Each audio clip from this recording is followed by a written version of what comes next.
everyone, welcome back to my channel. Excuse me, this is part 2 in a really simple literacy based sequence on story writing. If you haven't watched part 1, be sure to check it out.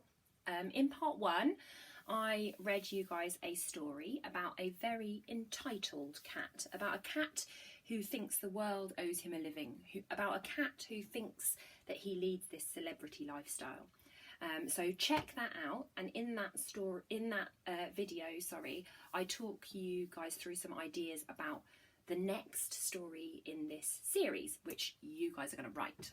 So you will notice on the board, this is on the paper in the background, this is what I call a story path. Now I'm going to show you some examples from the children in my class that were produced today. You can do this on an A4 piece of paper. I've just done it on this larger piece of paper here so you guys can see it. If you are in my class, you can do this in the book that I gave you to take home. If not, just use a piece of scrap paper. It really just helps you to get your ideas out onto paper before you go ahead and write, and it really does make your life a lot easier. There are a whole bunch of different ways that you can plan out a story. This is only one idea. There are lots and lots of them out there. This is quite a fun one though, because you can add pictures and add vocabulary. You will notice here that I have got my trusty Mrs. Wordsmith Storyteller's Dictionary, and later on, after I've thought about the plot for my story, about what's going to actually happen in my story, I'm going to use this to add some really interesting vocabulary. So this is available on the Mrs. Wordsmith website and on a number of other online retailers. This is something that I use a lot in my teaching, and the children in my class use a lot in their writing. There are other thesauruses available. There are online tools that you can use to search up different words and improve your vocabulary. This is what I really definitely recommend. If you are going to use, if you don't have access to Mrs. Wordsmith at home, you are more than welcome to use those online tools or paper thesauruses if you have them at home. If you are using the online tools though, I would please just ask children that you ask permission from your parents before you do that. Obviously they have given you permission to watch this video, but if you're accessing any other websites, you do need to think about your e-safety. I can recommend thesaurus.com as a particular favourite of mine. It's really easy to understand. However, it is absolutely vital that you do ask permission from your parent or guardian before you go on any other website. So for me, please just do that. Okay, so the first thing that you will need to do is to draw your story path. I've just done it in felt tip. It's a little bit wonky, but it doesn't really matter. This is just to help you get your ideas out. Then I've thought really closely about which story I'm going to choose. In the last video, I showed you some ideas that I came up with my class earlier.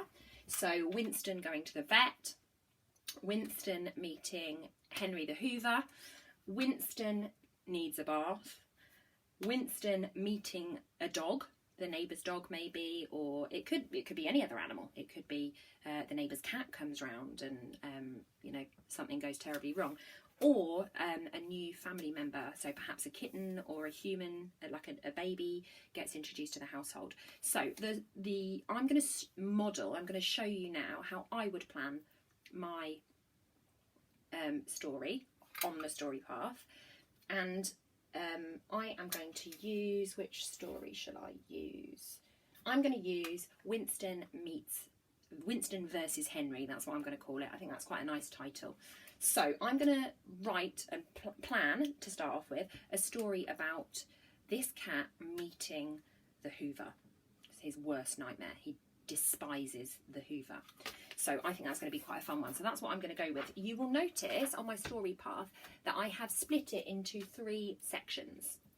Now it's up to you whether you split your story path into 3 sections, 4 sections. The reason that I have chosen 3 is because in my story I'm going to have 3 paragraphs. Now as a teacher, my class are fab at this now. They're really, really good. They work really, really hard on their writing. What I have sometimes found is that children are really, really keen writers, and they have a really exciting idea for a story in their head, and they want to get it down on the paper, and then you get lots and lots and lots of things happening one after the other in the story. So you know, Winston's having a nap, and then he wakes up, and then the neighbour's cat arrives, and then this happens, and then some people come over, you know, and it can get very, very busy. So my advice to you is to try and keep it, particularly to start off with, keep your story quite simple. So keep it, keep the plot, what happens in your story, quite simple, because then you can avoid one of those pitfalls where, which is where if you have a story where there's lots of action, sometimes, not always, sometimes that isn't maybe described to the best of your ability. So if I have a really short story, I'll be able to focus on that detail and describe the particular scenes in loads of detail. Now, personally, and again, this is completely up to you, I like to jot a very simple sentence on each section about what's going to happen in that chapter. I've called mine chapters, you can call yours paragraphs, it's completely up to you. Now, in my story, Winston meets Henry the Hoover. Now, I always like when a story starts with a normal day. So that's how I'd like to start my story. So, starts with a normal day. That's all I'm going to write. I'm just going to write a sentence. You might add 1 or 2 sentences, and I'm going to use the middle of the story path to start with, and I'll explain why. So I'm going to write within the path and not on the top or on the bottom, and I'll explain why in just a sec. So I'm going to write starts with a normal day. Okay, I'm only planning, but I have remembered my capital letter and my full stop. Even though it's just a plan, that is absolutely vitally important. So it starts with a normal day. Now, quite often under here, I would get children to draw some pictures to go along with that. So what might a normal day look like?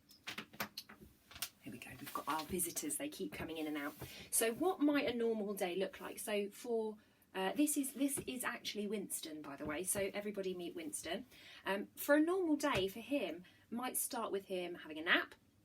He might be in his feline recuperation zone, so you could jot on there in chapter 1 FRZ, and you might draw a little picture to help you figure out what the feline recuperation zone might look like. So that's going to be my chapter 1. I'm going to describe that normal day. Remember, we're writing in the first person for this story, so it's a description from the cat's point of view. So I might say, I am in the feline recuperation zone. I am, hello, oh, he's so lovely. Yeah, so it's all in the first person. So that's my first paragraph. I'm not going to draw pictures on my story path today because I want this video to be nice and short, but I will show you a little bit of an example here of what a child in my class produced earlier today. It's quite small, I hope you can see it.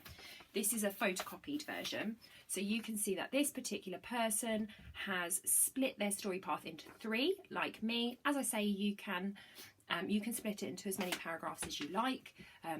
You know, I would aim to keep it simple, but this particular person has split their story path into 3. They've added some pictures in there, they've coloured them in, and they have told me very briefly what's going to happen in each paragraph, in each chapter of their story. So, Henry meets the Hoover. So it all starts like an ordinary day. In my second paragraph, that's going to be, you can see I've made that quite a long box. So my second paragraph is going to be, he gets woken up by a noise and all hell breaks loose. So let me write, he hears a noise. He hears a noise.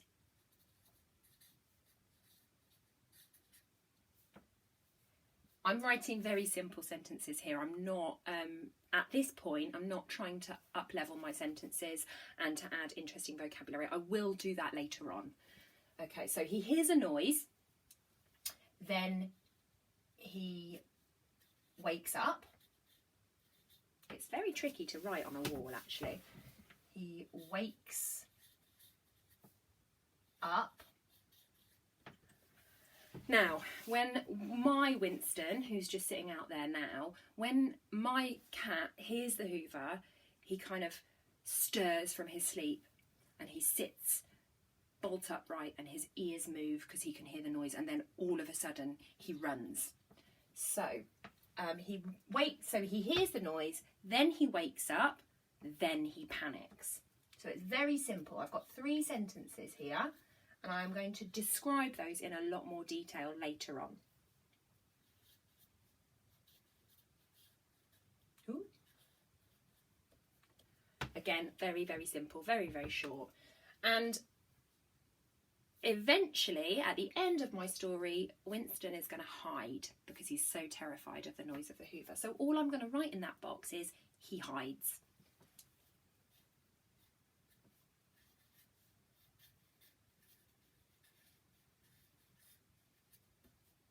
Okay.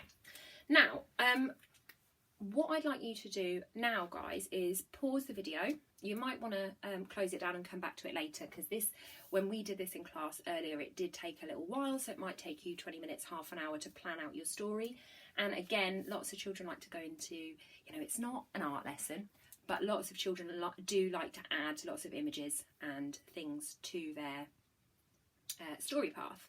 So I'm going to end the video here. I want you guys to plan out your story in the same way that I have.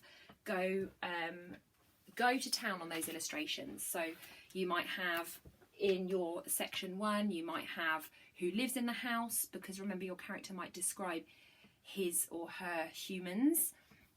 They might describe the relaxation zone in their particular house, what they like to do, etc. So add those images in. And in the next video, what I'm going to be showing you how to do is to add some interesting vocabulary. So when you come back, I will have some pictures on my story path, and we will then go on to adding some interesting vocabulary to make sure that our writing is amazing. So I'll see you in part 3. Thanks. Bye.